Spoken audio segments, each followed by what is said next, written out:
everybody, Questwise here, and today we're going to take a look at the history of Star Wars card games, or at least the ones that I've played or had a lot of interaction with. This is not going to be a comprehensive look at all the different card games, but it is going to be 4 of the ones that I've interacted with the most over the period of my sort of tabletop gaming career. Star Wars has always been a very, very important part of my life. Ever since I was a small child, when I was very young, I did nothing but eat, sleep, and drink Star Wars. There was a time that I moved away from Star Wars for quite a while, but there for a while it was the most important thing to me in my life. And then actually came around in college, reconnecting with a friend who really reinvigorated my love of Star Wars, of all things Star Wars. And to me, one of the games that really, really spoke true to my heart was I believe, the very first Star Wars card game, which we'll take a look at today. But what we're going to do is I'll take you down to the table and we're going to take a look at 4 different games. Now, some of the games we're not going to talk about. These are going to be periphery games, right, that are card games, but either have not survived, or I have not interacted with a lot, or just not sort of a mainstream sort of Star Wars card game. So, like, for instance, I'm talking about this small Empire versus Rebellion card game. Very cool, very fun, quick card flipping kind of card game, where you're trying to collect points by using heroes from the Star Wars universe to fight back and forth. This is a very small, put out by Fantasy Flight Games, and it's very fun. I took this camping last year, and we played quite a bit of it, and it's actually pretty cool, but really not customizable. There's nothing to add. Everything's in this one little tiny box. And replayability is kind of nice, but this is one of the ones we're not going to cover in detail today. Another one we're not going to cover in detail today is the Young Jedi card game. I played a lot of that. It was not a very good card game. It was very fast. It was meant for younger audiences. And so was a very fast sort of like, I play a card, you play a card, does your card beat my card? You start trying to build up these different areas with characters and vehicles, like starships and stuff, and units, in simply just trying to outrank the other person until you score enough points to win. I bought a lot of it because it came out right around the time that Episode 1 of Phantom Menace came out and focused a lot on that movie itself. So I was very excited about it, and I had a couple friends that were also buying into it pretty heavily, but it didn't really last super long. Towards the end of that, I think because it was sort of geared towards a younger audience, towards the end of its life, they did come out with a game called Jedi Knight, which didn't last at all. I think there was maybe one expansion for it before it finally went to the wayside. One of the other games we're not going to talk about in depth today is Star Wars Destiny, which was a pseudo card game, but it was also a dice rolling game. You had dice that were generic dice, and you had dice that were tagged or were specific to different characters. So if you had that character in your deck of cards, you'd have those dice available to you, you'd roll them, and you'd get resources for stuff. It was kind of a cool game, had some nice tactical depth to it. There were some tournaments that were held for it, but again, the game that didn't last very long, and I don't actually even own anything for it anymore. Same as Young Jedi. The other one we're not going to discuss much today, only because I've never played it, is the Star Wars deck building game, which I believe is out currently. It's something that you can still pick up, find pretty readily at any sort of local gaming store. But I've not played it, so I do not know how it plays. I've watched some gameplay stuff on YouTube, but I have not yet picked it up.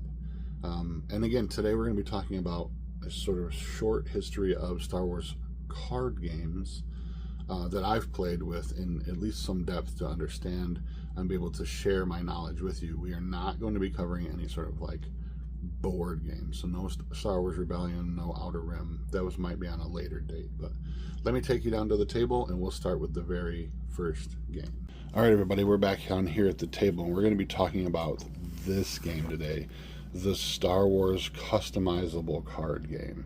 This was by far my favorite, and still to this day, my favorite Star Wars card. No, nix that. My favorite card game, period. This game was brilliant. In my opinion, one of the best card games ever made. It did have some problems, and we'll get into that a little bit later. But this came out from Decipher Inc. or Decipher Games in 1995 and lasted until 2001. I believe there was like 9 expansions for this, which all that sort of culminated and sort of ended right at the beginning of when Phantom Menace came out, and had cards including, Darth Maul and such. This game was very unique in that it didn't play like any other card game on the market at the time. It had almost like a board game sort of tactical feel to the game, all while being able to buy packs of cards to customize. Now, this is the premier pack, the introductory 2-player starter game. Came with a rule book, a bunch of cards. This is my one of 2 of the original boxes that I own, so you can see it's pretty rough. It's seen some shelf wear, but still structurally pretty sound. To this day, again, one of my all-time favorite card games ever, and I'll show you why. So you had light side and you had dark side cards. It was basically a 2-player game. You really couldn't, you could do more, but it would have to be team games. So you would have to, one person would have to build a light side deck, and one person would have to build a dark side deck. In those decks, you would have things like characters. So, for instance, Princess Leia, Chewbacca. Most of these cards that I picked out were from the Hoth set, which I think was the second set. You had locations that you would play on the table, and they had light side and dark side edges. So, for instance, you had, if I can get this thing to focus here so you can see it a little better. Come on. It doesn't really want to focus for me here. You had, so this is Hoth the Northridge, and you would have a light side edge to this card, and it would give you a special ability. And you had a dark side edge to this, and you would play this on the table between the 2 opponents, and you would play characters and vehicles from your hand to locations. So some of the other cards we had were this Rebel Snowspeeder. You had event cards like this Lucky Shot, Lucky Shot, medium transports, Y-wings. So you had locations that were ground locations, and you had space locations, which I didn't pull any out, but they would have like docking bays, like Death Star docking bay. You would have like planet locations, and then you could deploy your cards, if it was a space card like a spaceship, to those locations. If they were ground locations, you would kind of be stuck with, but you would have to deploy ground base characters to those locations on your side of the table. Your deck would act as sort of your lifeline. So you would start the game, and you had a force mechanic. So you would have your deck of cards, say like this, and you would get 1 force for each icon on the cards that you controlled. So if you're at a location and there was not an enemy at the location, you would control this location. So you would get 1 for that. You would get 1 for yourself as the player, and then any others that might pop up because of characters or locations. You would take that many cards from the top of your deck and set them sideways. This was your force pile. This was the pile that you used to pay for other cards. So, for instance, we have this card here, right? It's got his character's name, it's got your strength and powers and abilities and stuff over here, and your deploy costs. So I would spend 1 force, and it would simply just go off to the side, and I would play this character to a location. when I was done, any of those cards that I spent would go back on the bottom of my deck, and I would get to keep these for the next turn. So it was like a force pile. So your deck was constantly sort of revolving in a circular manner as you were drawing, and you would get to draw more cards for your force pile based upon locations and how many force icons you had and how many you controlled. For the dark side, you had things like Darth Vader, General Veers, Snow Troopers, TIE Fighters, Imperial Star Destroyers. But then you also had locations, dark side locations, and some of them might be the same as the light side locations. So for instance, we have Hoth North Ridge, both a light side and a dark side. And what's interesting is that you would get special abilities if it was something that you played for yourself. So if the light side player had played Hoth North Ridge to their benefit to get their special ability, I, as a dark side player, could play my version of it over top, showing that I sort of like have now excess control over that location. And then I could deploy characters from my hand to that location as well, which means now that they would be contested. This game was a ton of fun. It took up a ton of table space. As you can already imagine, you would have multiple locations, and they would sort of tag onto each other. So you might have like the Hoth North Ridge, but you'd also have like a Hoth trench line, and it would be attached to the side here, and it would build out across the table. Then you would have space locations on top of that, docking bays and Death Stars and planets and stuff like that you could use your ships to sort of fight over those territories, as well as being sort of this ground battle going on as well too. It could take up an entire 4 by 6 foot table, just stretching cards across the entire thing.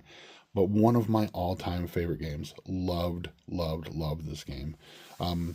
There's still a big fan community for this game, and there's some fans that have created some cards that are not official, but they do like digital tournaments and stuff with like digital tabletop kind of type things as well. But absolutely loved this game, and I have a ton of cards for it, and this will always be a card game that I will continue to collect more cards from. Anytime I see a lot on eBay or special, I'm not really picking certain individual cards, but anytime I see a lot for sale, or if somebody digs some out of a closet, I will buy them, because this is absolutely one of my favorite card games. Now, I said earlier that this game sort of suffered late in its sort of lifetime from some problems. What had happened was, because it's much more of a sort of tactical board game with a very story-driven mechanic, is that some of the later sets, it was difficult to just like buy packs and build a deck with the stuff that you liked or stuff that you found more powerful, and sort of make those decks competitive. This was definitely not a tournament type of a game. It started off that way. You could definitely build light side and dark side decks to be very competitive and play in tournaments. But what happened later in the life is it became very, very specific. Some of the cards would say things like, if you control Han and Chewie and Leia at the same location, and that location being any Tatooine location, I'm spitballing here, but just as a general thing. So the cards became very specific, and they became very tied to certain things like certain locations, certain time frames, certain characters, and so it sort of suffered. You almost had to build a deck around a specific sort of event. So for instance, if you wanted to play on Hoth, you almost had to sort of tool your deck to fit that very specific game that you were playing. And over time, it became tough, because you'd have to have some very dedicated friends in order to create games that were thematic. But man, when you could get them done, they were just beautifully played and a lot of fun. Almost all of the artwork on the cards were screen captures from the films themselves. Some people really liked that. I didn't mind it much at all. Some people really disliked it. Some of the later sets, they did resort to using some art pieces done instead of screen grabs. But I didn't mind this at all. I thought this was very, very cool, very, very thematic. All right, on to the next. All right, the next game we're going to talk about is the Star Wars trading card game. This came out in 2002 and lasted till 2005. This was created by Wizards of the Coast, who at the time had the license to the role-playing game as well, and did a couple different variations of the role-playing game. This card game was still pretty cool. I played a lot of this. In fact, everything that I own now, because I had gotten rid of all of my stuff, was given to me by a good friend during Cherry Capital Comic-Con, along with another game, which I will do a completely different video about. But he gave me a bunch of these cards, and I think I kind of want to sort of tool up some decks and do this as well. Here's what's really interesting. This game sort of filled a niche between the customizable card game we just took a look at, and you'll see some echoes of aspects of this game that are now in the very modern Star Wars Unlimited, which will be the fourth game, the last game we take a look at today. But let me show you some of these cards. Very unique. Again, a lot of some of these were art-inspired cards, right? So you have the Utapau system, but a lot of them were screen grabs as well too. So you had locations, much like the customizable card game. You have at battle cards or action cards, right? Like force dodge. You had equipment that you could apply to different characters, like blaster pistols, and then more battle card action cards like accelerate.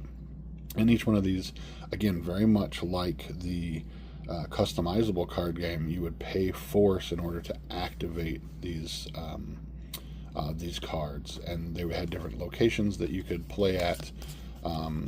Again, ground locations, space locations, and then you had vehicles that you could add in as well too. This leaned into the original classic trilogy as well as the more of the prequel trilogies as well too. So here you have Luke's speeder. You have all the different attributes and stuff along here as well as the cost of the card, what side. So you would have light side and dark side cards as well. So you can see that this was a light side. The dark side had red lightsabers. And then all of the special abilities of the card as well too. Plo Koon's Starfighter, so this leans into the prequels a bit more. The Mon Calamari Cruiser, right, has the ability of shields and different strengths and powers and whatnot. And you also had a bunch of characters, and this is what's interesting. You saw this somewhat in the Cypher version, the customizable card game, but you'll see a lot more of this in the Star Wars Unlimited. You had characters that had different versions of the same character, right? So we have R2-D2 here who costs 4, but we also have R2-D2 here who costs 3, and they do have different abilities, right? This one can remove damage counters. This one can look at the top 3 cards of an opponent's deck.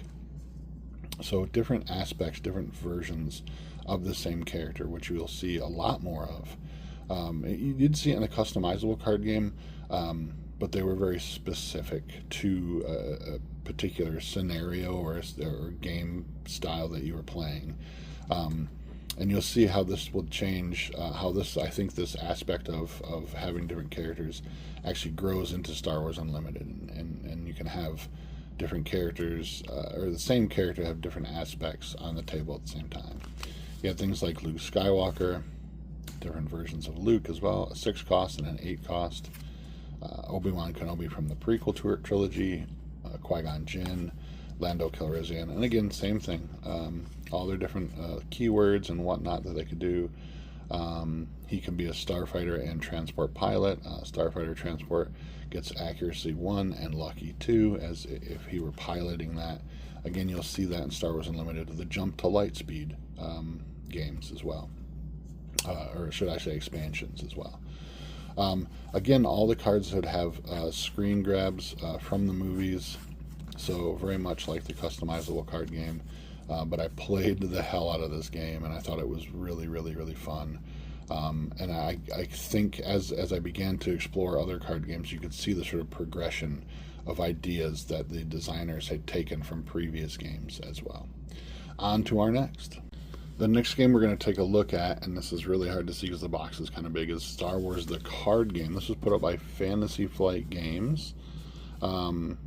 and this was a living card game. So if you've played any of the Lord of the Rings card game, Marvel Champions, Arkham Horror, any of the living card games, you'll kind of understand what I mean by this. This was a game that you didn't collect.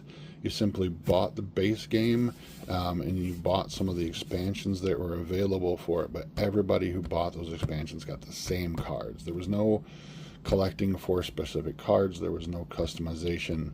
A little bit of customization. So the cards actually came in groups of cards, like packs of cards. Much like Marvel Champions, where you have sort of aggression cards, or the characters, say like Wolverine, had 15 cards that were very specific to that character. And you could kind of customize by mixing things like aggression and whatnot together to make a custom deck, but you were limited to the cards that came in the sets. There was no buying booster packs of getting cards that other people might not have. Once you bought those expansions or the core game, you had everything that you needed to play, and everybody had the same cards. There were, again, as we'll see, light side and dark side cards, decks. You had to have an opponent to play one or the other in this two-player card game. There were tournaments and stuff for this because, like I said, there's a little bit of customization, but there was no sort of collectability behind this. You'll see here an interesting shift into artwork instead of screen grabs. So here we have, and again, but some very familiar things like vehicles, characters, action cards like Cruel Interrogations, again, more ground vehicles and stuff as well. But we've made that shift into artwork instead of screen grabs from the movies. So you've got some dark side cards, you've got some light side cards like the A-Wing, Mon Mothma, C-3PO, Ewok Lookout, so generic characters as well. Sabine Wren, Sabine's armor, so equipment that could be added to her that would give her special abilities, custom paint jobs. So it leaned a lot more into just more than, say, like the prequels and the original trilogy, but kind of spreading out into things like Rebels and Clone Wars, and sort of the other aspects of Star Wars, the TV shows, as opposed to just the movies and stuff as well. So some very, very cool stuff. This was a very cool game. I played a lot of this, but it lacked a lot in the sort of customization and collectability, if that's what you're into. Like I said, once you bought the core set and you bought some of the expansions, everybody had the same cards, and it was really a sort of matter of selecting color groups and such. So you've got like your generic, your red, and your yellow, different color groups that you would mix together in order to sort of customize your deck. But the Star Wars card game, living card game by Fantasy Flight, came out in 2012, lasted till 2018. Several expansions for this. I picked up the core game and probably 4 or 5 of the expansion packs for this as well too. I loved this game. It was really, really fun, but again, not quite customizable card game like my all-time favorite. But if you like living card games, Netrunner was another one that Fantasy Flight did that was very similar to this, in aspects of sort of putting your decks together and whatnot. But if you're really into living card games, like Marvel Champions, again, one of my all-time favorite games, card games to play, mostly because I can play it solo or cooperative with some friends. If you like the living card game aspect, definitely worth checking out eBay, because this game is not in production anymore. Fantasy Flight has moved on to other aspects of the gaming genre of Star Wars and whatnot. But if you can find some, definitely, if you're a collector, definitely worth picking this up. The artwork on these was very, very well done, very beautifully done. But a shift from artwork as opposed to screen grabs from the movies. On to the final game. All right, and we're back with our final game, which is Star Wars Unlimited. This is the most current game by Fantasy Flight.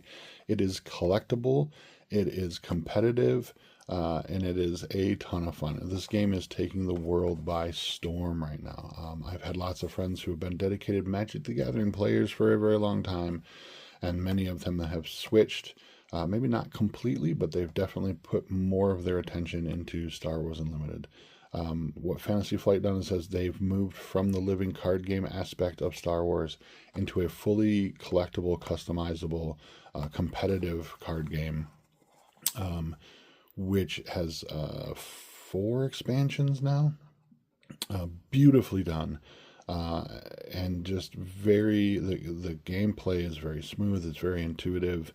And lots of strategy involved into playing games and building decks as well too. So if you like collectible card games, if you like customizing your own decks, this is the way to go if you love Star Wars. Let me show you some of the cards. So you'll see a lot of aspects here that are very similar, but are a little bit different as well too. So you have locations to some extent. Your locations are your base. This is basically your life total right here. And there are many variations of this. This is a basic one, has 30 health points, and it has an aspect attached to it. This is aggression.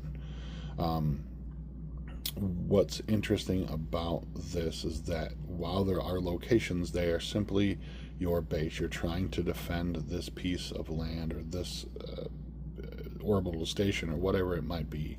Like I said, there are rare ones that have special abilities, that have maybe a different life total, but the generic ones have just different sort of aspects attributed to them, as well as health points of 30.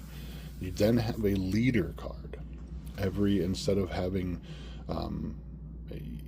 every character or every player will have one specific leader card, and these are double-sided.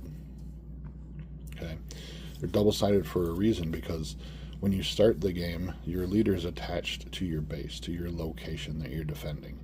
They also have 2 different aspects. These are incorporated into deck building, something they took from their living card game.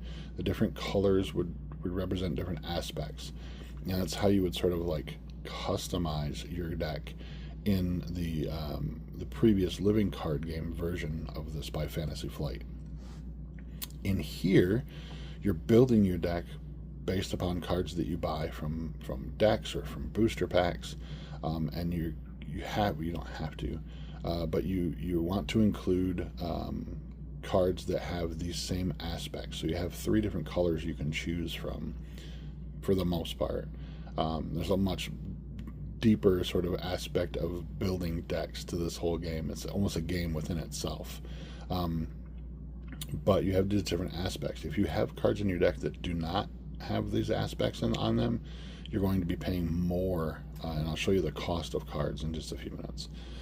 Like I said, when the game starts, your leader will be attached to your base, and they will have a special action that they can do. Every character is different. Once you control so many resources, which are cards that you play from your hand, you play them face down on the table. They become resources. You can't play them onto the table, with a few exceptions, but they become resources that you use to pay for cards. Every leader has this epic action. When you reach a certain number of resources, you can actually flip them out onto the table and deploy them as a character.